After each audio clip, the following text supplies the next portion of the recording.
проследяваща Слънцето фотоволтаична система, съставена от фотоволтаичен панел, който допълнително се осветява от параболичен слънчев концентратор.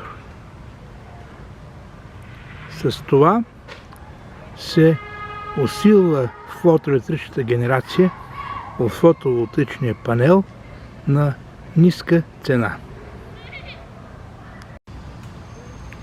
Фотоволтаичен панел генерира електричество, при което се загрява както от Слънцето, така и от протичания през него ток. Евтин пориозен полимер е фиксиран към задната страна на фотоволтаичен панел. Той нощем поема атмосферната влага и денем, когато панелът се нагрее от Слънцето и от протичащия по него електрически ток, водата се изпарява и охлажда фотоволтаичния панел. Това е евтин начин за пасивно охлаждане на фотоволтаични панели.